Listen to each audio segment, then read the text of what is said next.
So I got my hairs did. I got this big sassy pants haircut. It's very cute. I'm not feeling sassy today though, and there's really no reason for sassiness because we're making a mechanic soap today. But look, sassy hairs. I will tell you what we're making, even though I just did, but I'll tell you whether or not I'm giving you a recipe with it in just a minute. But before I do, hello, I am Mrs. Soap and Clay. Let's make stuff.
How's it going, Sudzers? Welcome back to the channel. You are at Soap and Clay, where we make all the soapy things, and you are here for week 33 of year 3, and we are making a mechanic soap today, as I said. And yeah, I'm pretty sure I'm giving you a recipe. And in addition to giving you that recipe, we're going to talk about what goes into a mechanic soap to make it so unbelievably awesome. Because obviously, when we are dealing with all of the oil and the grime and the grease and all the stuff that comes along with, obviously working on cars or other parts that have grease, but also even with gardening and all of the stuff that can really get on your hands for that, you really do want to pay attention to your recipe, not only with the oils that you use, but also the additives that you're putting in to really ensure that you're going to be stripping all of the grease, all of the unnecessary and unwanted dirt and muck from your hands, while not stripping the oils that your skin does need. So you got to be careful with those cleansing numbers. So let's talk about that, why I select the oils and all of the cool additives that I do for my mechanic soap, while I make it.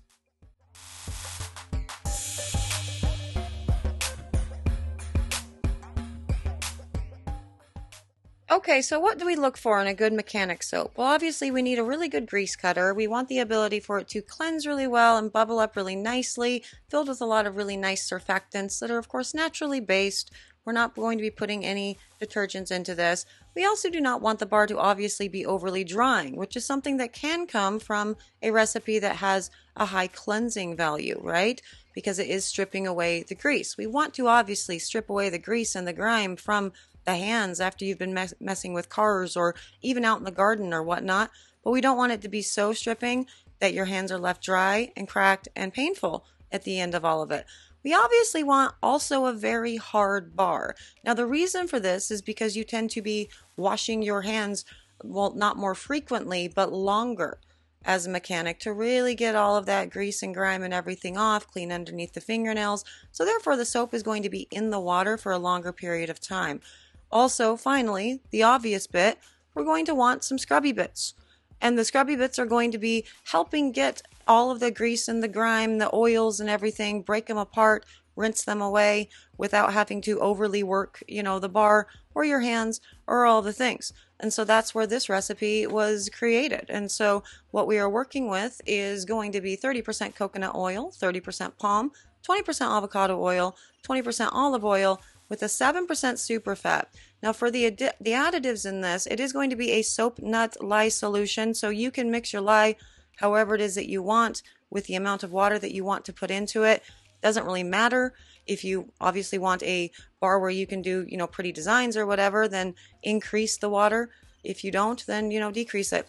But there are my soap nuts within all of that. And also, in addition to that, you saw me put the kaolin clay in. Now, this particular recipe is a 3-pound batch, and I put 5 tablespoons of kaolin clay in there. That is really going to help out with the bar hardening for sure. Another addition within all of this is going to be the activated charcoal Activated charcoal is going to be because it's going to really assist in getting the grease and the grime off, detoxifying the skin, getting into the little cracks and crevices within like your fingertips and your fingerprints that you didn't realize, really needed cleaned out, as well as underneath your fingernails. Going to help a lot with that.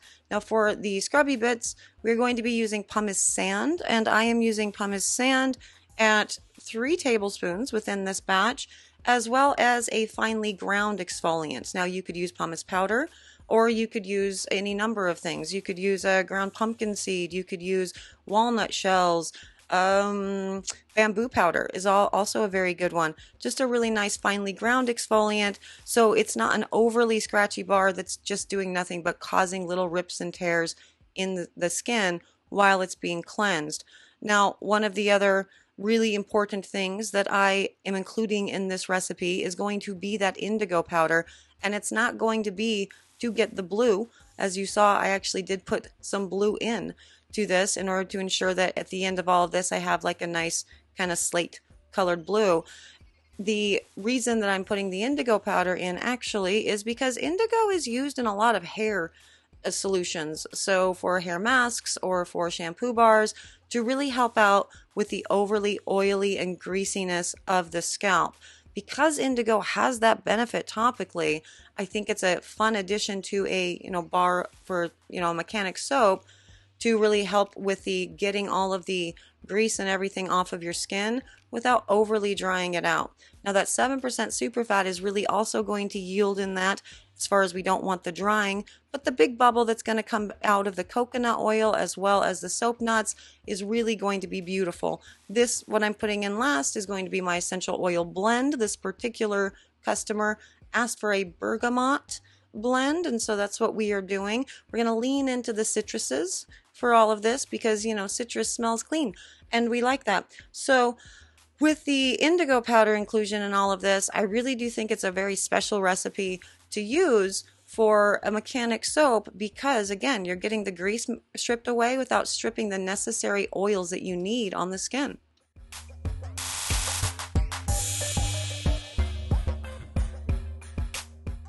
And onto the pour of this, and as I said with the coloring, I really go for my mechanic soaps. I've always made them look kind of like a whetstone, think that that's kind of cute, and so that's what we're doing with all of this, pouring them into the molds. These are really big soaps, so these soaps all measure out around 6 or 7 ounces each with this particular mold, and will be a nice long lasting bar in at the sink or wherever you may use it. I actually do have a next door neighbor who comes and steals my mechanic soaps whenever I make a new batch because he loves to use them in the shower, and I'm like, hey, go off. All of our skin needs exfoliated. Word.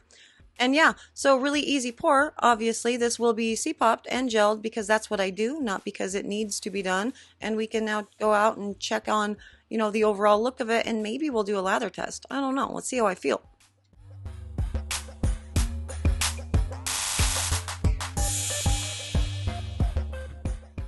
Okay, now let's reveal all these guys. Now this is 12 hours after pouring, and while they come out easily, they are still a little bit soft, and so probably leave them in the molds to firm up for a full day. But I am forever impatient, and also because this is a custom order and I make to the order, I want to get these in the dehumidifier or the dehydrator or next to a dehumidifier to start that curing process as quickly as possible to make sure that the bars are safe and firm for shipping.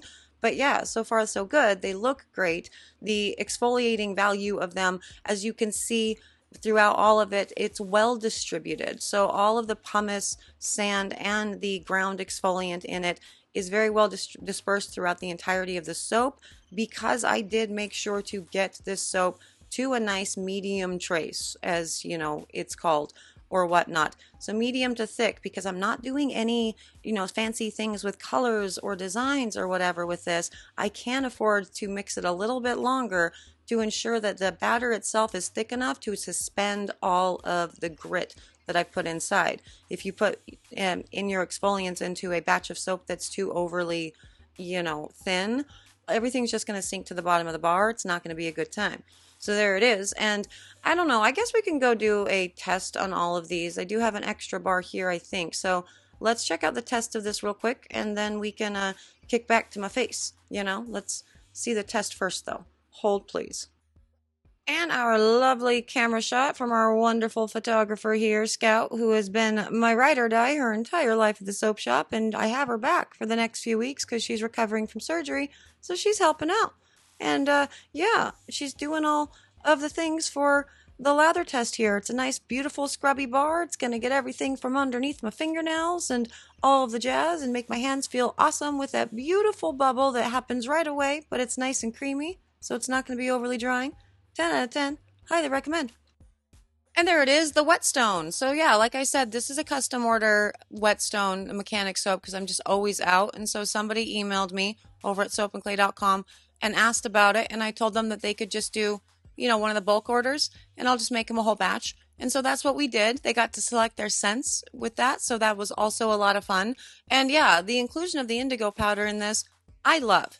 I think it's a great idea, especially considering so many people are really getting into that whole hair mask thing and as well as putting it into like shampoo bars or conditioners to obviously do fun stuff because, indigo, but also because it has the added benefit of keeping your scalp oil and grease free. So that's awesome. And so, yeah, I really like putting this in. And as you can see, the indigo did not change the color of the lather at all. It's all a moment. Everybody make sure to comment below and tell Scout what a good job she did in this. She was definitely my assistant in the entire process because, she's home from school with her, her recovery and everything. And so she became my camera person. And that was awesome. So, yes, thanks, Scout. Thank you for existing and for being here. You guys are epic all the time, like every day. And I appreciate you. I am out of here. I'm going to go hang out with Scotty Wowdy a little bit. And I think we're reading a book. She's been wanting me to read a book with her for a little bit. So we'll be doing that. And yeah, I will see you guys all again tomorrow for another round of Soapy Fun. Bye.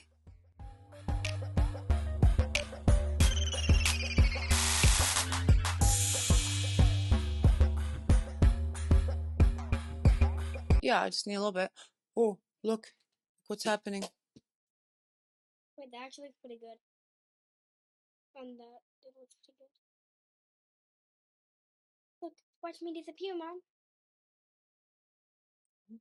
Oh, I'm here. you're here? And wait, that's a good magic trick. Ah, ah, I'm here. ah, ah.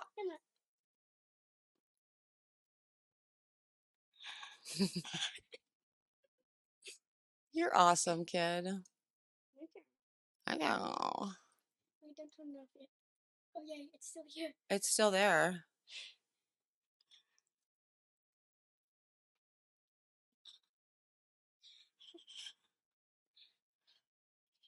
It's terrifying. Little weirdo.